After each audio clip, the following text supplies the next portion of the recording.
Are you fans in this area well aware of the fact that a young man from down in neighboring Milwaukee, a very impressive athlete in the Olympics, I'm talking about Rosati Bobby Heenan, you've got a big smile on your face tonight.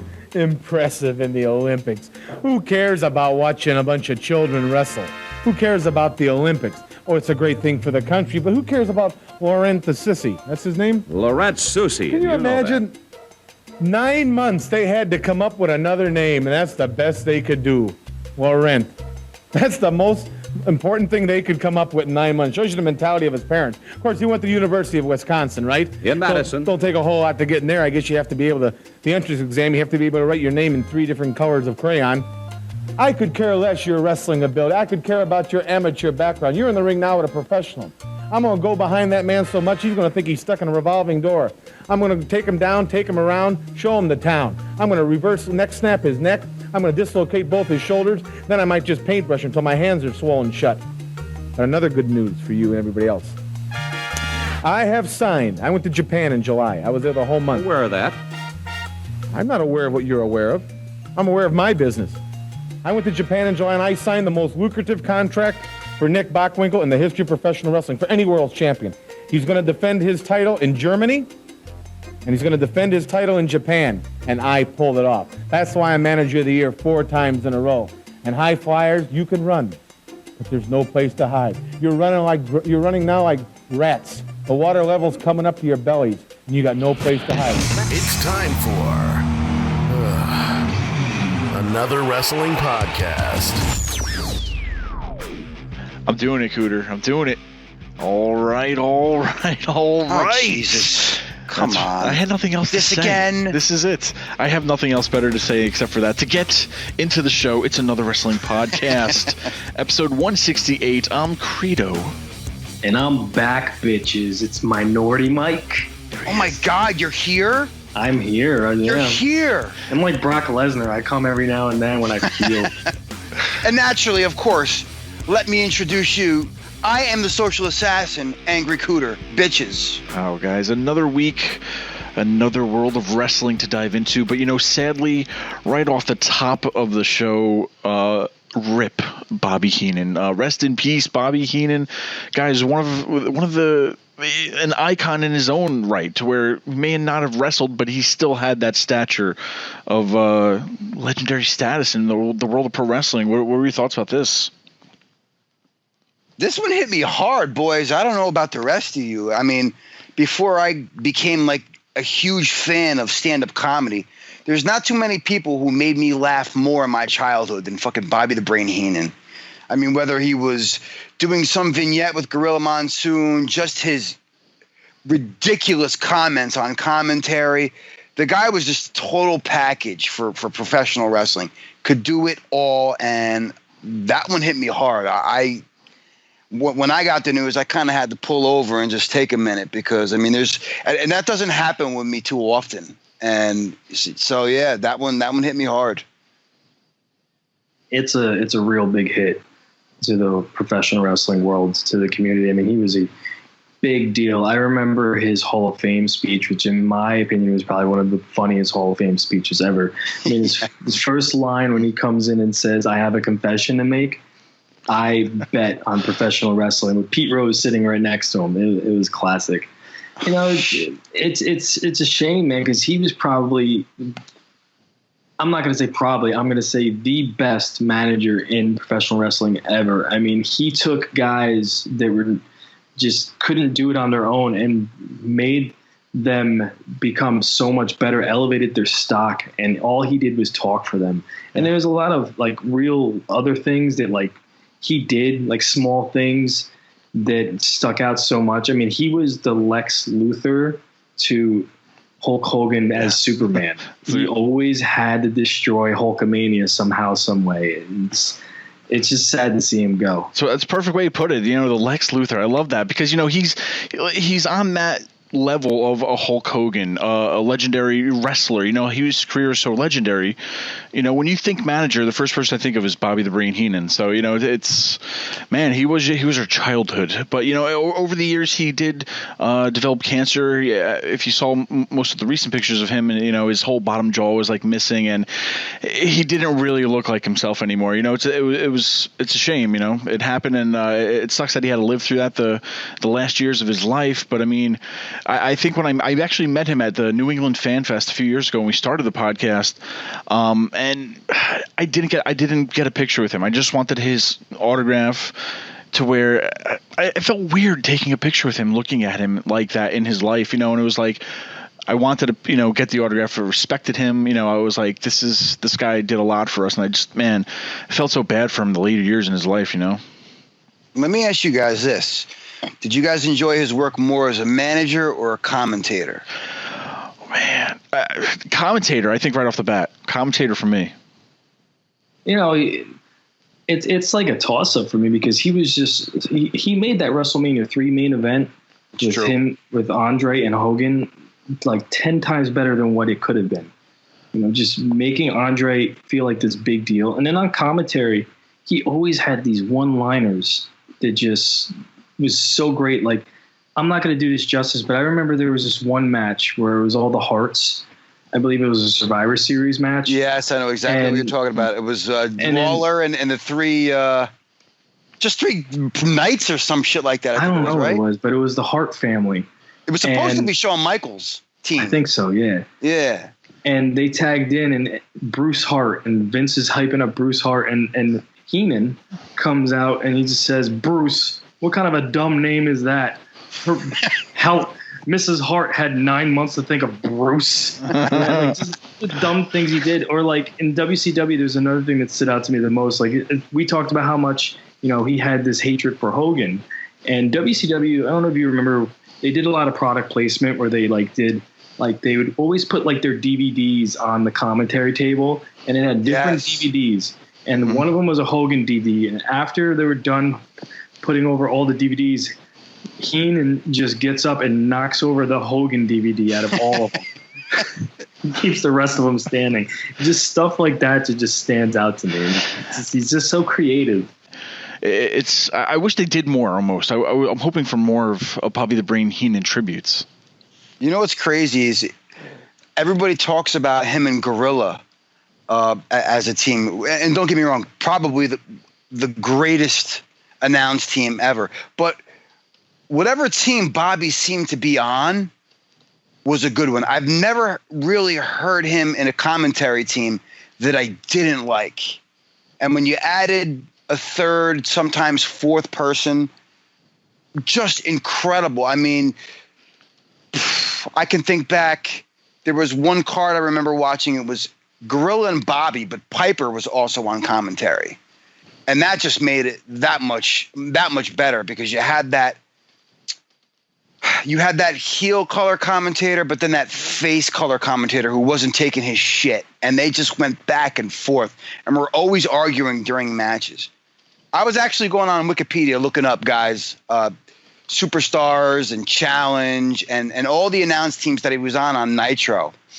And there were just some oddballs in there, like him working with Jim Ross. I had to think about what cards they did together. I was like, oh my God, wow. Him working with Vince was usually pretty good. Him and Tony Schiavone, oh my God. I listened to an episode. You ever listen to Tony Schiavone's podcast? No. Yeah. It's actually not bad, and he's actually a dirty motherfucker too, believe it or not. Tony Schiavone? I actually really enjoy it. Oh yeah, it's great. I forget what the name of the podcast is called.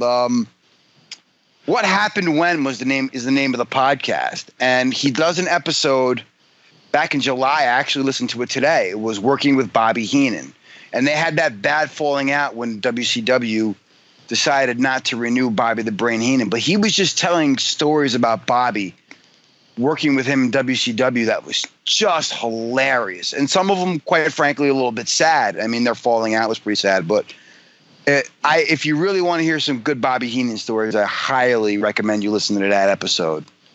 I brought up how Heenan had this whole hatred of Hogan.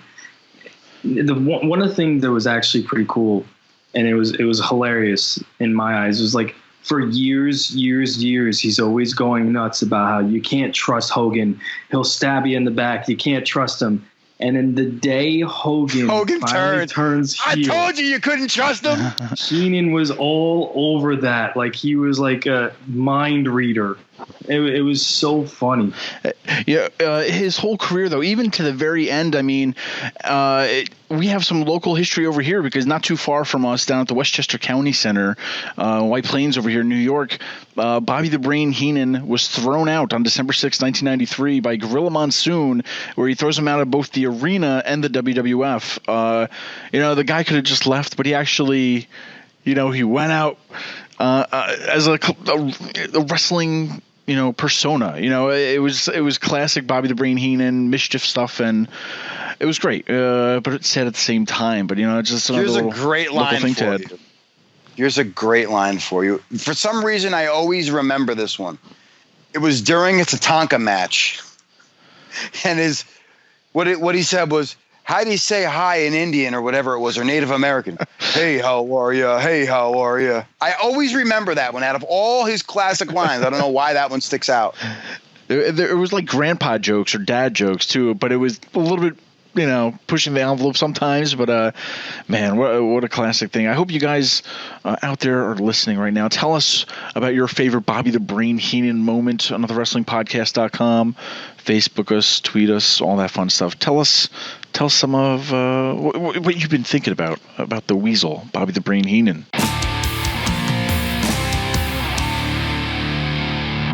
Hi, this is the Rosati Sisters calling with a memory about Bobby Heenan.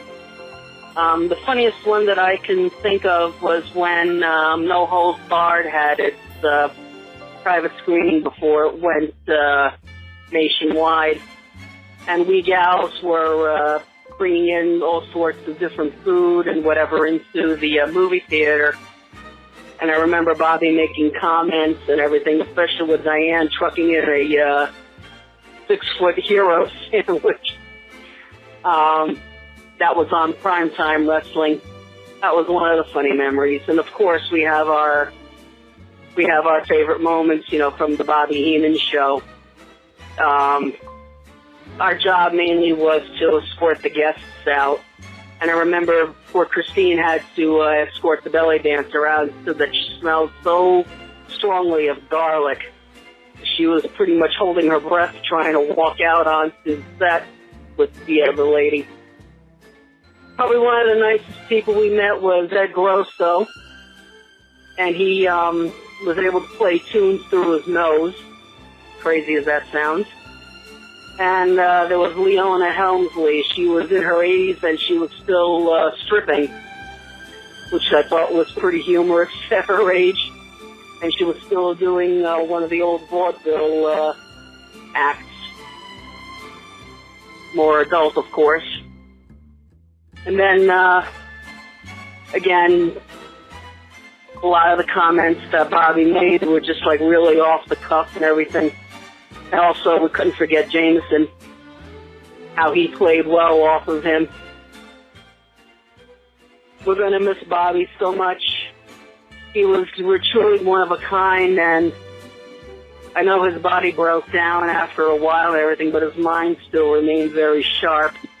He was still able to do autograph signings after a while, but of course now he got a little too sick and he couldn't do that anymore. Diane and I do have a couple of autographed copies that he had put out. A friend of ours in Florida had gotten them for us, so they're going to be a treasured memento that we are holding on to. I know now Heaven has really amassed himself one heck of a supercard up there. Hello, this is Diane Rosati calling in about my moments with Bobby Heenan. I remember him so well. He's such a great guy, quick-witted, one of the nicest people you might ever meet. Of course, he never played that role because he didn't want people to think of him as being nice. He was supposed to be mean and nasty and a bad guy, and he played that to the hilt as much as he could. But I do remember primetime wrestling, where we came on as the Bobby Heenan fan club, and we gave him a dead fish, just out of curiosity. It was just for fun, you know. And we also gave him a lot of other junk that that was just funny, like this huge bra that we used to wave around for one of the wrestlers. I think Adrian Adonis it was, the late Adrian Adonis. I also remember the show where it was filmed, and Vince McMahon was on there with I forgot what they called it now, but it was a live filmed live show, and I remember doing a poker with him, and it was still part of prime time as far as I can remember, but they filmed it live over at the studios in Stanford at the time, where I was in Connecticut, where they had studios. And, you know, just funny things that he would say, quick. He was quick-witted, and the clips he would come out with would make you laugh, especially if you were backstage. And some of the lines he would mention and things he would say, you couldn't help but laugh. Just like one time we were backstage and we were waiting, and he said to this kid, he said, well, not to the kid, but he said to us, look at that kid, meaning the guy from Kid and Play. He looks like he slept with his head in a flower pot all night. You know, one of the security guards. And he was like mentioning Kid and Play. And he said he looked like he now has his hat, sleeps with his head in a flower pot all night, which struck us funny. Just little things that he would do or say that would make you laugh. And of course, we always had a lot of fun with the Weasel chant. Survey says WWE is looking for some more digital content. They sent out a survey to WWE subscription, members, fans, VIP, people just that are on the network, anybody and everybody. They got a survey in the mail with a lot of different things on the list, guys. Did you get this? Did you fill it out? I saw somebody posted it in the group. I looked at what they had on there. I was actually really surprised.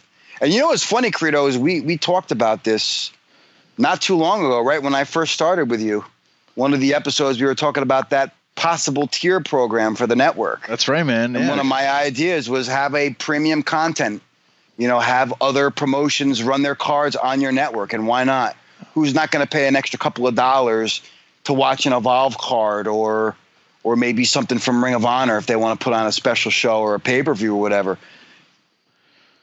Yeah, it works out for them if they added new content. Like, I think, Cooter, you and I both discussed this with the UFC Network, how they don't just air UFC stuff. They air so many other promotions on there. And I think the WWE can benefit, probably get more of the hardcore fan base if they started adding some Ring of Honor pay-per-views on there. They can't do Evolve because Evolve has a contract with Flow Slam, but they can do. I mean, if they can get PWG and independent promotions like that, to get them on board, I think that would be great. Yeah, and a lot of it was how much would you like this rated, and it was trying to get how much invested would you be on a lot of these topics, and not to get into every single one, which is a lot of good topics we could make endless shows about, but just reading some of them off real quick, and we'll stop on some. But broadcasting select house shows, WWE Legends House Season 2, more reality stuff. Most notably, another one that popped up for me is reviving a new air quotes version of Extreme Championship Wrestling, or another edgy TV, air quotes, 14-style wrestling program. Will ECW ever die? How much can you milk out of ECW? I think they just need another edgy TV program. But what do you think about that? It's another let's revive ECW kind of a feel. I don't think that they would ever even attempt to do that. I mean, they'd like to talk about it, see how much interest is in it. But I don't think it would ever happen. Not with it being the public traded company it is. I think the best bet for them would literally to get some of these smaller promotions to do, because it just doesn't benefit getting that hardcore fan base. Hell, it makes it easier for them to scout new talent for their rosters and for NXT. I mean, how far do you have to go when it's airing on your network? You don't have to send somebody over here. You know what I'm saying? It's just, hey, you know, these guys don't work for our company, but they are on our network, so why the fuck not? I'm reading the survey right now. Like, I'm just going over some. One of them is an audio channel they want to add. A section of the WWE network for listening only.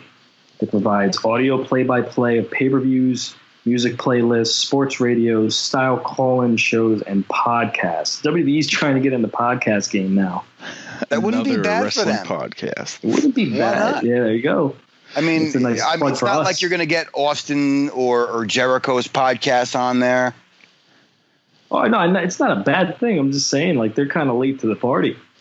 It's not that they're late to the party. I just think they're late to the party. They definitely just even released something, too. I'm looking right now. It says WWE Music Power 10, but they're showing WrestleMania Orlando, different concerts. The guy that does Shinsuke Nakamura's entrance, all the different musical acts through the years. So where they've taken away WrestleMania spots and we get a concert, they're going to stream all those concerts now. And I guess, I don't know. It's looking like it's happening.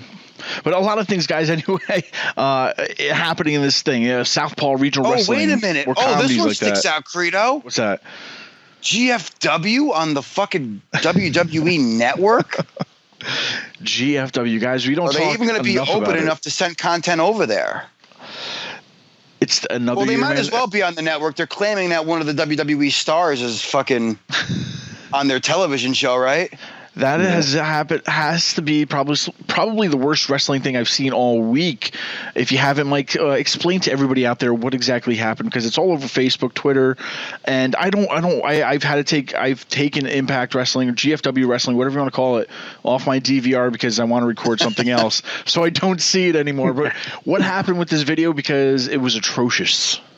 So apparently GFW, Impact, which I don't even think they're called GFW anymore. I think Anthem, and this is a story for another day, but Anthem is getting rid of the GFW name. That was long-lived, guys. But GFW is promoting a pay-per-view called Amped Anthology, where they were kind of going behind the scenes of Bullet Club, showcasing guys like Carl Anderson, Doc Gallows, Finn Balor, formerly known as Prince Devitt. And they were just kind of going over some matches from the GFW from past shows. And I say past, I mean like 2 years ago. I'm sure there was just matches on there from the show we were at the Civic Center. Sanjay Dutt stole $20 from you. And Sanjay Dutt owes me $20, that motherfucker. Anyway, well, they had this one video that just went viral of Bobby Roode coming out, and the commentating team was playing this off as if this was live, and he just happened to just decide to just leave NXT and go to GFW rather than SmackDown. And they're playing him up as the glorious one. He's a former NXT champion. And I'm just sitting there, I'm like, you're just asking for WWE lawyers to just be knocking at your door right now. Oh, I couldn't believe it. They're selling pay-per-views with WWE names.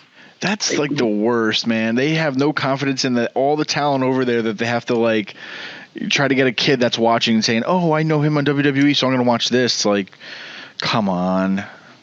I want to know what Jeff Jarrett made. Bobby Roode even on SmackDown this week? No, he's in a dark match. The past 2 weeks, he's been in dark matches. What the fuck is going on with that? Long story short, you know what? I'd rather them do that. I'd rather them do that than just putting in meaningless storylines. Fair enough. I think it's building up for Dolph Ziggler. Yeah, because all they've been doing on SmackDown is just airing promo videos to hype them up. But if they don't have anything for them, I don't want to see them on TV. Man, so yeah, but you'd be the same guy who's bitching that they're not using fucking Sami Zayn. No, not at all. Because they don't have nothing for him. It's the same way they do down at NXT. They don't have the guys on TV every day. At the end of the day, I want to know what Jeff Jarrett made, because he was in and out in 2 weeks after they took the GFW name, And so, long story short, he's like drunk and did stuff, and it was just like they didn't want him a part of the brand anymore, so they let him go. But I want to know if they gave him like a severance, if he like made money off that GFW name, if these guys own it for good. I don't know. There's something else going on over there, but it's I don't know. Maybe they'll just sell it at the end of the day. Speaking of changing names, though, Starcade, man. Starcade has been another big topic of the week because WWE wants to bring back this name, but it's not for like a pay-per-view. From what I understand, it's going to be like a house show special, maybe a WWE Network special. They haven't said that, but I mean, would you go to a house show named Starcade, like if they weren't going to film it or something? It's like, that's one point of the story. The second point is that Cody Rhodes saw it and said if you're at least going to take one of his dad's shows, is to put Goldie on it. So then after Michael P.S. Hayes had a little Twitter exchange with him, he invited Cody to tag with his brother to go against the Hardy Boys. And his brother tweeted out a picture of Goldust. And I don't know. This could be the first kind of Ring of Honor crossover if they do this, to where they bring in somebody active member just for this one day. I don't know. Starcade hype, guys. Do you like it? I could care less, really. I built that up for the. I know, because I just had to shit all over it. There's corn in that shit too. That's how shitty I could care less about this. I really. I'm just saying. Let's be honest. I mean, the big pay-per-view for WCW way back when was always in November. It was Starcade, right? If I'm not mistaken, wasn't it in November? Yeah, it was late in the year. Yeah. Whenever I think, November, I'm always looking forward to Survivor Series, or at least when I was younger. And now that Survivor Series is pretty much something different now. I mean, it's not like we're getting those awesome elimination tags. You might get one of them on the card, but that's besides the point. I mean, why have these two big name pay-per-views, one of them not even being a pay-per-view? What's the point? Why bastardize that name? It's pointless. What's next? Halloween Havoc in October at the Poughkeepsie Civic Center for a house show? Spin the wheel, make the deal. Oh, baby. That's that. I mean, I'm okay with it. It's a house show that's going to be on the network, which I actually do like when they do the house shows on the network once in a while because it's different. It's not as much production. So it's different, and I like to see some different shit every now and then. I think Starcade needs to be an actual event, not just a house show, in my opinion. Yeah. Because the name, I mean, guys like Dusty Rhodes has made the Starcade what it was. Guys like Ric Flair, they made Starcade into a big thing, and now it's a house show. Yeah, I give them credit to WCW, though, because I honestly loved like 3 of their pay-per-view names. And I always feel WWE used to do some like cheesy ones. And then I loved Starcade. I loved Halloween Havoc, and I loved Bash at the Beach. I feel like Bash at the Beach should be before SummerSlam, and boom, you got an awesome summer of cool pay-per-view names. And then Halloween Havoc, it's a given. Halloween, everybody loves Halloween, and it's always like, what's No Mercy? Like coming up this weekend. But it's they had some cool names. But it'd be interesting to see what they do with it. Fall Brawl was cool. Yeah. With War Games, that was always a great fucking. But I mean, come on, man. Unless you're bringing back War Games, they're not going to bring back the name Fall Brawl. Yeah. And their World War III, the 3-ring fucking. Oh my God, that was always the drizzling shit. You know what I did like though? I liked Battle Bowl. I actually really liked that growing up. It's where they had the whole show was dedicated. They had, I believe it was 8 tag team matches. They were randomly selecting partners. And if you won your tag team match, you and your partner advanced to the Battle Bowl, which is a battle royal at the end of the night. I feel like I know this, but I don't know this. It seems like it's an old WCW pay-per-view where they just had all these oddball combinations. Like I remember one time where back in the day when they did it, guys like Cactus Jack and Vader had the huge rivalry, and they drew as partners, and the whole time they just fought each other rather than fighting their opponents. Wow. Guys, I'm still looking at this list. I'm going back to that survey, and wrestling-themed dramas inspired by wrestling's colorful and rich history, described as WWE's version of Game of Thrones. Are they making? Is it like they're just like, hell, fuck it, we'll just make our own TV shows now too on here and just use our wrestlers? Can you do your impression of Vince's little lackey there for us, Mike, please? Bucky Beaver. Well, Kevin Dunn? Yeah, please. Oh, Vince, Kevin Dunn here. Gotta have a Game of Thrones going on here. We gotta have Roman Reigns as the Emperor of Game of Thrones. What do you say, Vince? Oh, I just heard this fucking clip on YouTube of Jim Cornette totally destroying Kevin Dunn in a fucking one of their meetings, production meetings, threatened to like pull him over the table and beat the fuck out of him in front of everybody and called him Bucky Beaver. And Vince made him apologize the next day, and fucking Kevin Dunn started crying. You don't understand. They always used to make fun of me when I was a kid. You know, I'm looking at this survey, and I'm going. There's a lot of things that are standing out to me. Like another promotion that they brought up on here was New Japan Pro Wrestling. But one thing stood out to me most. There was one about tournaments, and they had this one new in-ring tournaments such as Pro-Am style tournament, WWE versus NXT, a Lucha tournament, tag team tournament, which they had that with the Dusty Rhodes Classic, right, or a King/Queen of the Ring tournament. Kind of stands out to me, the WWE versus NXT. It stands out. What one stands out to me, which is cool? What? Superstar roasts. Like, you didn't steal that from kayfabe commentaries. No. Oh, man, we could do a whole show on Superstar roasts, the shows that we've been to, man.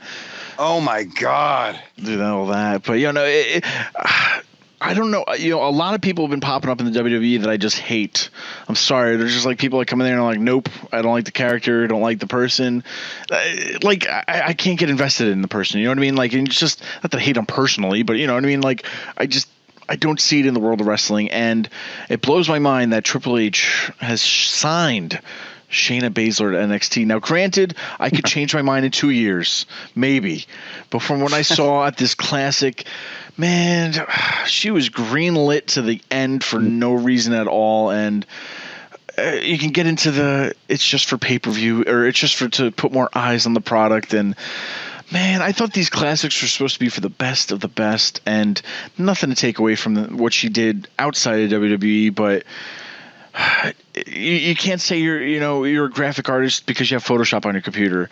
It's like you can't say you're a wrestler just because you're an MMA star. Like, and vice versa. Like, even if a wrestler went to an MMA world or whatnot, you can't just say you're like CM Punk, for example. But she's in my list. She's in like my hate club. I have like my own little stable. Who's on that list, Frito? Who's on that list? The Chin. I don't call him by his real name. The Chin. James Ellsworth. Get his fucking name right. The name that he shall not be named. He's the beginning of the list. Shayna Baszler is on that list right now. This week I've confirmed it that the Velveteen Dream is on that list. Dude, God. Patrick Clark, man, I'm going back. Every time I see him, I go back to you're not passionate. You're not passionate for what you do. And man, was he really passionate to be that character on top? Like, it doesn't feel like, how they say it's like trying to turn you up like times 10 and, try to like reinvent your character. I did not see that coming. If you said like he signed with NXT, that's what he was going to do. Did not see it. And anyway, he's part of the hate club. There's other people that have been in through the years, and let's not get into it. But guys, tell me, Mike, you haven't been here. You missed our the classic ending where we got into this a little bit, so you haven't had your fair share to say anything that you think about this. So I'm going to give you the floor. Shayna Baszler. Okay, so yeah, she is green. However, I feel that with time spent at the PC. Within a year, I think she would be probably one of the best female wrestlers. And the reason why I say this is because right now she's green as fuck. She's not training anywhere. I don't know where she's training. She's training in a wrestling ring in an MMA school with Ronda Rousey. Now, being an MMA fighter right now, or being an MMA fighter, you have to learn to adapt. There's so many different aspects in the world of mixed martial arts where you have to learn or you're not going to succeed. And you have to adapt to that quickly or you're not going to be successful. I feel that if Shayna Baszler goes to the PC and she puts in months upon months of training and getting better, being with guys like William Regal and Norman Smiley and Matt Bloom and being under that the tutelage they have over there, she's got to adapt to the world of professional wrestling. And I think she's going to be good. I mean, just because she has the MMA mindset that she's going to adapt to it. I personally think she's going to be great. I think she's going to flop, boy, because by the time she's ready for anything, the bitch will be like 39 or 40. And How old is she right now? She's 37 right now, Mike. Yeah, that's surprising. I didn't think she was 37 years old. That was the point that I made last week. I'm so curious of why we didn't push newer, younger talent in the Mae Young Classic. I looked up all the names of the 4 horsewomen, all right? All their ages and all the ones for Sasha Banks and Becky Lynch and all those. Do you know who the youngest one is? Who? Out of all of them? Charlotte. No, it's Sasha. That bitch is 37 years old. I'm telling you, I made this point. I thought she was younger. Last episode.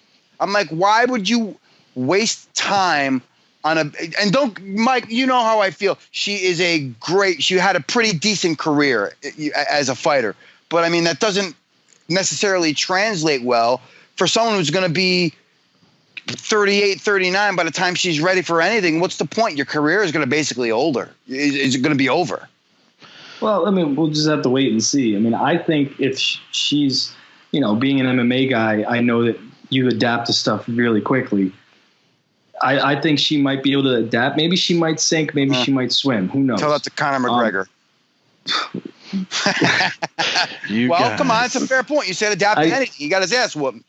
Listen, listen. He made $100+ million. He is not a loser in my eyes. I'm not saying he's a loser. I'm saying he got his ass whooped.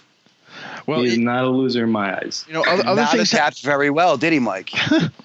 Well, who can adapt against a guy like Floyd Mayweather? That's okay. So how is somebody at her advanced age going to adapt against some of the greatest talent in the world of professional wrestling? Well, listen, I'm learning right now that she is 37, so that does play a factor. Okay. However, I still think that someone who's been in the MMA community for the longest time had to adapt to certain aspects, had to adapt to the Muay Thai, had to adapt to the grappling.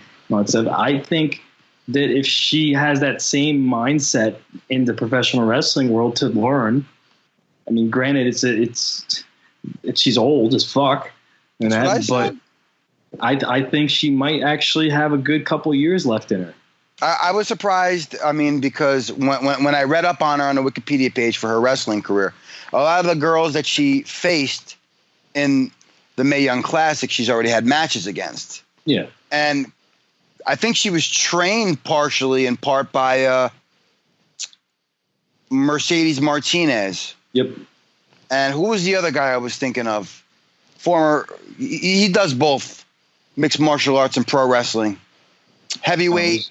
A lot of them. I know who you're talking about. You know who I'm talking about. He had the NXT, or he was a TNA World Champion for a while. And beat him to death with it. You know who I'm talking about. Josh Barnett. Yeah, there you go. I think she's partially trained by him. One thing that I do like that Shayna Baszler does is different. Is that, I mean, this is probably the only move that I actually find interesting. Is like, and it's kind of it's kind of like the RKO out of nowhere, except she's hitting a rear naked choke out of nowhere. Or like I saw her fly off the top rope with somebody and then catch her in the rear naked choke. Or she had Candice LeRae. She reversed the Candice's last hurrah or whatever fucking finisher was. But she also does it in sometimes out of that modified suplex. That's what I was just going to right there. And that was cool too. I thought that's actually pretty cool. Other than that, she's got a lot to learn. I think give her like a year. Shits. I'm not disagreeing. Well, the finals I didn't hate. I will say that I didn't hate the finals.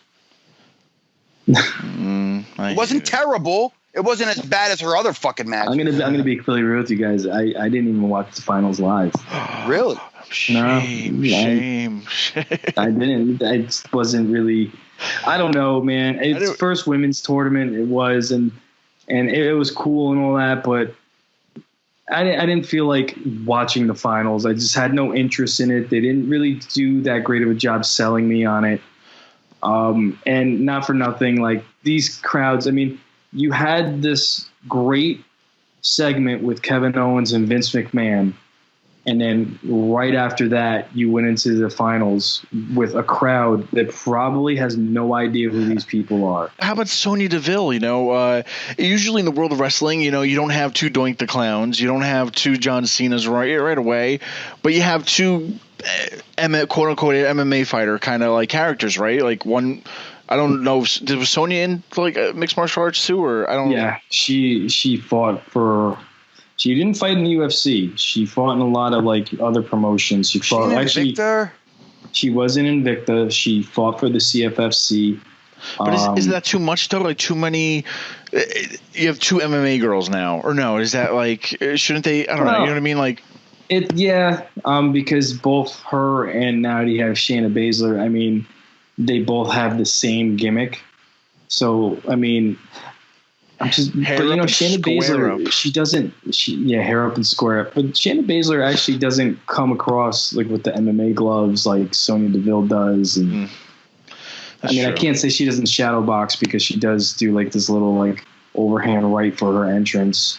Shayna Baszler, I'm talking about. Yeah, and I don't know how much of it's true, but they even said online, quote unquote, because I don't have time to, delve deep into this these stories. Interweb. With the whole Vince McMahon shutting down the idea now of doing a horseman on horseman women fight. I don't know how much of that's true. I mean, I don't know. We'll have to see what happens with that. But they've been hinting it like actively to where. Are they putting it on the back burner for like a WrestleMania kind of a thing, or I don't know? But that would be the smarter move. Yeah, the thing there's going around saying that he's done on that idea. He doesn't want to do it anymore. But how much do we fucking know? It was online. Hopefully, so it's true, Kevin right? Owens knocked some sense into him when he headbutted his ass because Vince is just making some dumbass decisions. When to be a sad day when Vince McMahon passes away, but. When he passes away, I think Kevin Dunn will get fired the very next day. Oh, hell yeah. That's one of those scenarios. Best thing ever. But, you make all that fucking money. You think you would fix your teeth. Oh, my God. You make billions of dollars. Fix your teeth, bro. He makes the most out of anybody there, his salary. Yes. Man. And he makes more yearly than McMahon. Maybe he likes those... maybe Vince likes those teeth, and it... There you go. The secret's it's like out. Scrapey. I don't know. But how about that too? I mean, you brought it up though. Vince McMahon, the man doesn't just show up for no reason. Like he does it for ratings. He does it for like big moments. We've already seen a Shane McMahon Hell in a Cell match. Is it too similar? Does Shane's gone against The Undertaker, AJ Styles, now Kevin Owens. I thought his swan song was at WrestleMania 2 years ago, but he's still having these high-profile matches, and Mr. McMahon is coming out for it, and it's – I don't know. Is that odd to anybody, or are we feeling that we need to get the ratings on some show? Or I don't know. Vince doesn't come out, like I said, just for anything. And to be with Kevin Owens, that's got to put a little pep in his step of, the boss wants to do a program with me. Not only that – but he makes him bleed, like knocking him in the head or whatever he did. But the boss juiced, and nobody's allowed to juice, baby. Juiced, and nobody's allowed to get fined, but the owner does it. Man, you know what? I didn't have a problem with fucking Shane versus AJ. I thought it was a pretty decent match. I hated him and Undertaker. I get it. I think if anybody's going to get a good match out of Shane, it's going to be Kevin because Kevin's going to force him. Kevin will beat the shit out of him if he gives him a shitty match. Kevin Owens doesn't strike me as the kind of guy who wants to have a bad match with anybody. Sure. And if he's in a high-profile match in a Hell in a Cell with somebody, this is your legacy too, bro. It's not just about Shane McMahon. It's about Kevin Owens too. I don't think he's going to let Shane fuck it up. I actually really like the storyline. I'm all in for it because they actually did a very good job building up to it. And now Vince got in there.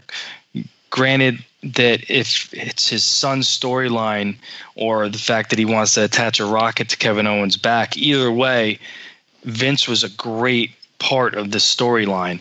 From the headbutt, which the headbutt, people were so like, there were mixed reactions of the headbutt I read. I saw in the groups, I saw online, people were so all for the headbutt, while others were so upset about the headbutt. As a 72-year-old man, he's a CEO of a company. What the hell is he doing out there blading? They're publicly traded. I personally disagree with all that stuff. I think that motherfucker Vince, 72 years old, taking a headbutt. Good for him. Whether he pre-bladed or not, that's still some badass shit right there. Yeah, and I was going to say, man, you can't, like, as much as you want to fake that, just watching it, he was... Dude, that hurt. Like, it wasn't just like a little tap. You're the boss. He fucking headbutt. That was legit. I was like, wow. They must love Kevin Owens so much, just for that spot alone. Wow. Do you think Vince is going to have to do any of the the impact testing before he goes back in the boardroom? Maybe he got concussion or some shit like that. Yeah, it's going to be ran by Kevin Dunn. Vince, what do you think? Well, no. I'm all invested into this storyline. I think it's just great how they built it up. It's different from the Undertaker feud. This AJ storyline, there was a story behind it before they got into the match, and then now you have this one. And I agree with you, Cooter, where to this point where Kevin Owens isn't going to go out there and he's not going to have a marquee match with McMahon and stink up the joint. He's going to make Shane work, and I swear to God, if Shane throws those rabbit punches, I hope freaking KO just throws him through the cell or something. Well, what's the end game though? For McMahon at least, Shane. Like I said, Undertaker, Hell in a Cell, AJ Styles, WrestleMania. Now we're getting Kevin Owens at Hell in the Cell. High profile people. I mean, is there an end game for Shane? Or are we going to still see him do this for him? He's trying to catch up with Curtis Hawkins for that losing streak. Oh Jesus! I don't think Shane has won a match. No, he hasn't. Here's an important question. Fuck the fact that it's another Shane McMahon match. Are we wasting the Hell in a Cell pay-per-view on that one match? Don't you think that match would be better for Nakamura? Yeah. No. And Jinder Mahal just to keep the fucking two jabronis out? No, only because we already saw a Punjabi prison match with Ginger in there. I don't need Ginger. You keep calling him Ginger. I love it. Did I say Ginger? I'm gonna call him Ginger after his racist freaking promo he had this week. That shit was fucking hilarious. I don't know how that did not hit anybody. I was dying. The crowd was chanting, "That's too far."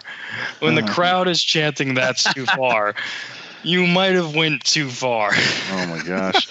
Well, there was nowhere near as much heat for that as there was for, I don't know, Raven crucifying the Sandman. That was a little different. Yeah, it's a lot different. That's not really going too far. I mean, in this day and age, maybe because everybody needs a safe space. I thought this shit was kind of funny personally, but you know me, it's either all funny or nothing's funny. When he cut that promo, I just sat back and I'm just like, well, there's going to be some controversy in the next couple of days. About eating feline and dining on dolphin. Oh man, I was crying. Oh, guys, gosh. That brings up another pay-per-view, guys. We're going to get into it, but once again, anotherwrestlingpodcast.com. Follow us, subscribe, leave us some reviews, good ones, tell us you love us because we love you. But anyway, guys, we're talking about Hell in the Cell way before what's happening this weekend of No Mercy. That's all here. This weekend, a lot of things are happening. One of the big things is that all the Raw straps are up for grabs. It's a rarity. That's different. It's a rarity, but it's it's not one, not two. Every single championship is on the line that night. We don't have to get into everything. I want to go through some highlights of what's happening this weekend because, I mean, honestly, there's. I'm not talking about Jason Jordan tonight. Let's put it that way. I was going to ask you that. Honestly, I really wanted to ask you that. I'm not even kidding. You'll get my 2 cents in like 2 seconds with that. He is happy to be there, though. You don't think he's gotten better? Well, he's had some of the best matches on Monday. I don't care what anybody says. Well, we're there, so we'll have to talk about it because he's lost to Cena, he's lost to Reigns, he tagged with the Hardys, he got some wins, but still, man, they've given him the mic at least 2 to 3 times now to cut something good. It's still like NXT training school for him. Like no offense, not everybody is a talker, not everybody's a walker, but he's not a talker. He can wrestle, but you give him the mic. I don't know, man. He needs a talker. I think that fucking backstage promo he had was pretty fucking good. The one where he was yelling with Kurt. but he wasn't going to take it anymore. That wasn't bad. I already ignore him too much. I think that's my problem, where I'm not letting him. Yeah, I think you hate on him. You judge him too. He's part of the hate club. He's in that hate club. I was going to say, put him on the list with Ellsworth and fucking Velveteen Dream and Shayna Baszler. Is he the fourth now? Yes, they're the stable, the four hate club right there. But I'll tell you what, there's a lot of things that are going to happen. This is not the championship I want to see change hands right now. The dude needs to work for it a lot more than have 3 matches on Raw, lose them, and then you get the Intercontinental Champion. You know, like he's arguably had the matches of the night on Raw. He has. I mean, he had the match with Balor. He's got to pay his dues a little more. Balor. Everybody forgets about that Balor match. Was the crowd quiet? Absolutely, but it doesn't take away from how great of a fucking match it was. Quiet. Him and Reigns was a fucking classic. That crowd was quiet because that crowd was quiet only because they were in like a freaking like Alabama. Yeah, they were in some shithole town, bro. We're going to wrestling tonight. He got this awesome chance against Cena, bro. You're gonna sit there and tell me that wasn't the match of the night? Moving on. Okay, fine, whatever. No, hold on, Cooter. I want your opinion. What match do you think was better, the Cena match or the Reigns match? It's a tough call. I think, honestly, I think the one with Cena was a little bit better. Because as much as I hate, Big Johnny winning all the time, he does make his opponents look very, very good when he wrestles them, especially with that United States Open Challenge that he was doing. Did he bury all the new talent? Absolutely. But he let them shine, and he definitely let Jason Jordan shine a little bit. Then again, so did Roman. I mean, Roman let him get a lot of his shit in, and it was pretty impressive, and, raised his hand, shook his hand or whatever it was at the end. Damn, that's a tough call, but I have to go Cena. Okay. Let me ask you this. Out of this card, what match could you care less about any other match? And we already know Credo is with the Jason Jordan match. So which match on this card do you care less about?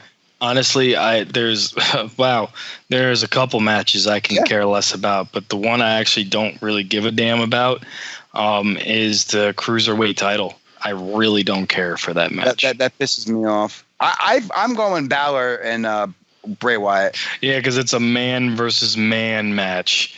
Not any other match isn't a man versus man match. Yeah. What's interesting, though, what you guys said, you guys picking these 2 worst matches, is that as much heat as Enzo apparently has, I know we talked about it briefly, they still give him so much time out of anybody in this division. And it's like, are they all plenty of time on Monday? Well, in the Cruiserweight. Plenty of the was great. The Roman bulldozing through him. That's like McMahon's enjoyment. They just go out there and he's just gonna run you over. It's amazing though how he jumped everybody.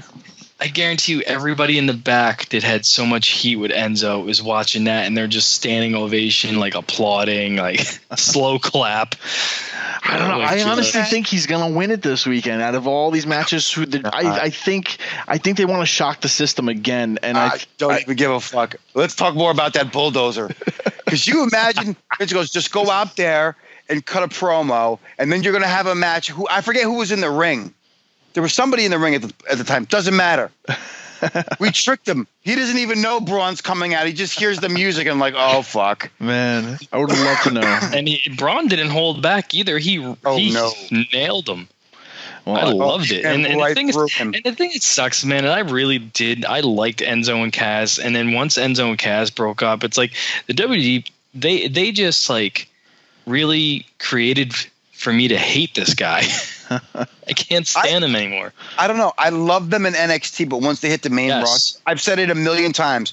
Once they hit the main roster, I'm sitting there, I'm like, what Enzo and Kaz match can you say you've actually enjoyed from the main roster? There's not one that I can name, because every match was you know what match I love? The one where they were up against the Vaudevillains on pay-per-view, and fucking I think Simon Gotch gave Enzo a concussion. That was the best match they had. I'm over here raising my hand that I love Enzo. I love what he's doing.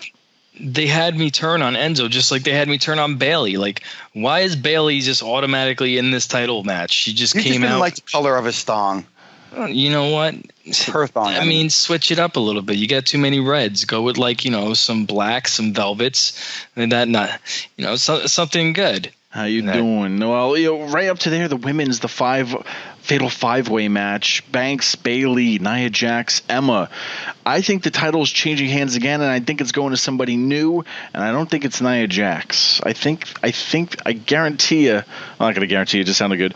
I think it's going to Emma. Believe it or not, I think they're trying to love that. I think they need to build somebody else, and I think it needs to be not Sasha Banks. She's like a fucking five-time women's champion in less than like 4 months. So fuck that. She doesn't need the championship again. Bayley, they put it on her, and it didn't really go that well. Nia Jax, Emma, I don't know. I think just build somebody else up right now. I think they got to put the other girls on the back burner, let them settle for a little bit, because then they're just getting washed out. Too many of the same matchups all the time. 5-time, and like Charlotte too. How many times they went back and forth with that championship? So I don't know. My thought is somebody new is walking out women's champion for Raw.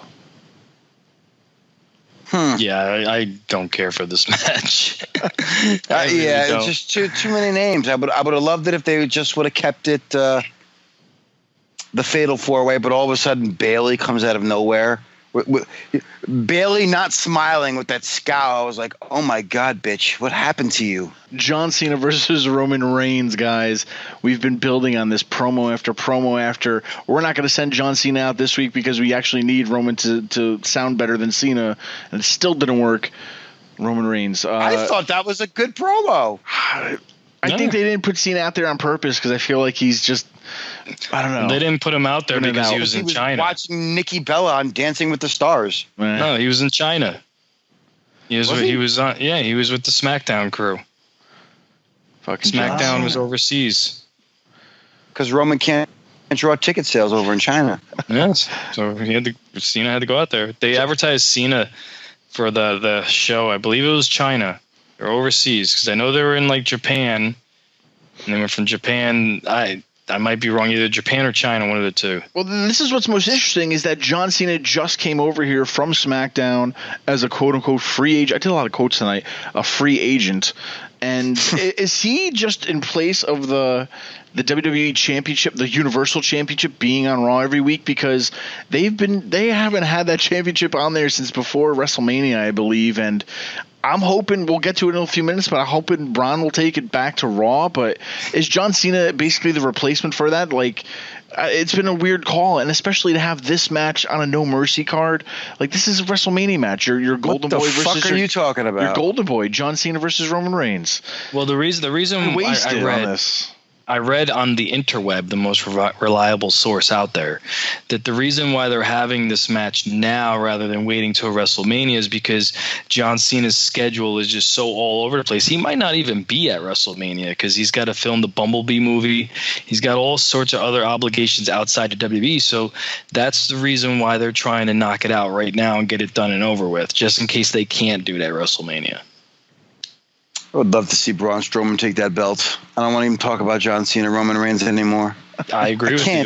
You guys haven't one match tonight, except for the main event. Well, okay. So real talk. I actually am interested in the John Cena Roman Reigns match. I am. I think they did a good job building it up. The first promos were great.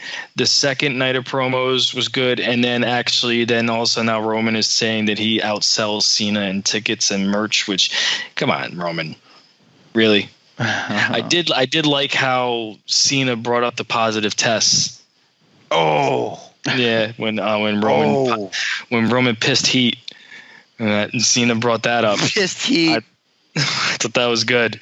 No, I am interested in this match. I am. All right, just checking. I want to make sure you guys are excited about it as me, because we'll have to do this every other fucking week because of the draft. But anyway, the Universal Championship match, Brock Lesnar versus Braun Strowman. Guys, I get why there's straps on Brock Lesnar. I really do. But at the same time, I feel like it's hurting the brand of not having a main heavyweight champion on Raw each week. Granted, if they did and Lesnar had this Universal Championship, like the Undisputed Championship or whatever, it'd be fine. But I don't know. I think not having a belt every week kind of like, what are these guys fighting for anymore? How many number one contender matches can you have? And I think Braun Strowman's hot right now. The fans love him. He's just a beast. He's bigger than Brock. You know, he's everything that McMahon would love in a champion. Big fucking. You could look at a comparison picture of him last year to this year, and the dude got in shape, man. He saw Jinder Mahal, what happened with him, and he's actually, you know, trimmed it down a little bit. So I don't know. He worked out with CT Fletcher, baby. I think it's the monster we deserve, guys. Do you think the Universal Championship at the end of the day needs to come back to Raw and get off Brock? I mean, it's no mercy, but still. I'm so sick of Suplex City, bitch. You need something new. I'm so sick of that. Yeah, listen, this is like Vince McMahon's like wet dream over here. You know how Vince McMahon loves big sweaty men. Oh boy, here we go. Like, just giant, big sweaty guys. He's a giant. He's a monster. He's a monster among men. I do agree. I want to see Braun actually win. I didn't think Braun was ready a month or two ago, but now I'm starting to see how over he is with the fans, and just how incredible of a performer he is for a big guy. And I loved the line he used when he was throwing Big Show through the cage. It's like, send you out to the pastures, old man. And that's kind of like, you know, the passing of the torch from one big man to another.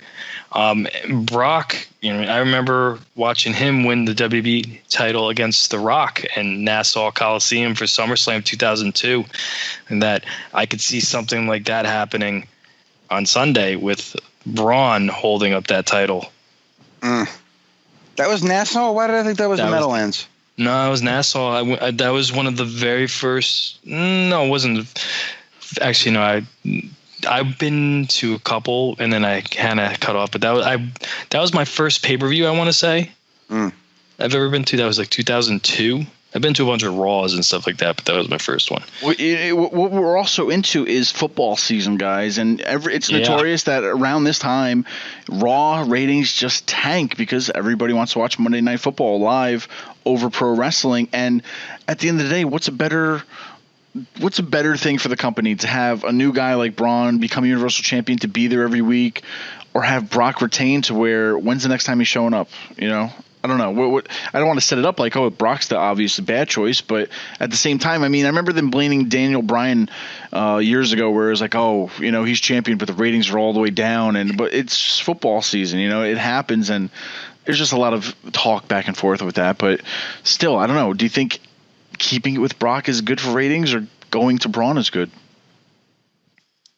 I think ratings gotta definitely go up whenever it's a Brock Lesnar sighting that's being promoted from the week before. No, ratings have been tanking, even with Lesnar on the card. Yeah, and maybe it's the fact that it's, you know, football season, that could be playing in the factor too. But ratings have just been going downhill, especially with Lesnar on there. Maybe that special attraction of Lesnar has now starting to fade away on people. It's not as special anymore. You know, it's the same song, different day with Lesnar. He stands there, Heyman cuts the promo, done. That comes out on a pay-per-view, couple suplexes here, couple suplexes there, done. You know, for me, it's old. I'm done with it. Well, I don't know how you guys feel. I'm going to set up the scenario, though, for you guys, whoever wants to take it. But once again, the old classic saying, oh, the money's in the rematch. Okay, Braun wins. Does he get a rematch right away? Or I know that's the classic thing, but could we get a Braun reign until WrestleMania or the Royal Rumble? Whoever wins, though, at the end of the night, is it Mania? When's the rematch? Are we going to get it right away, or we still have a lot to go this year? I don't know. It all depends if Braun wins it or not. If Braun doesn't win, I don't see a rematch. I just don't. I mean, you didn't see a rematch with Joe when he was very dominant against Brock and then lost at the last second. So, I mean, if Braun doesn't win it, here's the more important question. If Braun doesn't win, where does Brock Lesnar go from there? Who do you feed him to next? I know. Roman Reigns, John Cena. God. Who else is up there? You know, like, they could throw out the Balor match once he gets through the freaking Bray Wyatt program. Do we want to see that right now? I mean, I'm interested in the Balor versus Lesnar match. I know Lesnar's going to go over, but at the same time, it's something that the fans were interested in when they hinted at it over the summer. There's really no one else. Unbelievable. He's 185 fucking pounds. Well, that's what makes it a little more interesting to see what they do with it. I'm interested to see in how they book this match. I want to see how creative can be, as well as Lesnar can be. I know Balor can sell for him and he could do all this, but I want to see how creative Lesnar could be in there. Maybe your boy, Jason Jordan, all smiles. Maybe he can. No. Suplex City versus the Suplex Machine. I'm gonna have to start banning. He's just happy to be there. We're gonna start banning wrestlers' names. Like you can't say James Ellsworth. You can't say like certain wrestlers. It's gonna have to bleep it out every time it says. This micromanaging of the podcast is killing me, Guido. I'm just saying. No, thou shalt be named James Ellsworth. Whenever you piss me off, I'm just gonna go Shayna Baszler. It's like a new curse word, Paul. Bitch is 37 years old. God damn. I did not know that. I vividly recall in the signing of the contract for your title shot at Hulk Hogan in WrestleMania 3, you said you taught Hogan a lot, but you had still one more lesson to give him in the final chapter in that big title match at the Silverdome in Pontiac on the 29th. You want to talk to somebody? You talk to me. He's going to do all his talking in the ring. You talk to me. You want to talk about the final chapter? I'll be glad to talk about the final chapter. The final chapter in the life and history and the career of Hulk Hogan. See, because it's over, Hogan. I know it. You know it. Everybody knows it. You had 3 good years. You can't laugh at that.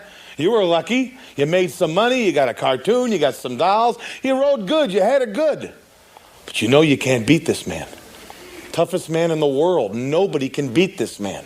You think with all that blonde hair and a bunch of little Hulksters out there and behind you ripping that T-shirt off and shaking in your pythons, you think you can beat him, dummy? It can't be done by you, 10 guys like you, or 100 people like you. This is the next heavyweight champion of the world. Get ready to swallow it, Hogan. It's all over. Andre, what about that final lesson? You don't understand, do you, dummy? I do the talking. I'll conduct these interviews here if you don't mind. Oh, maybe I will conduct them. How do you like that?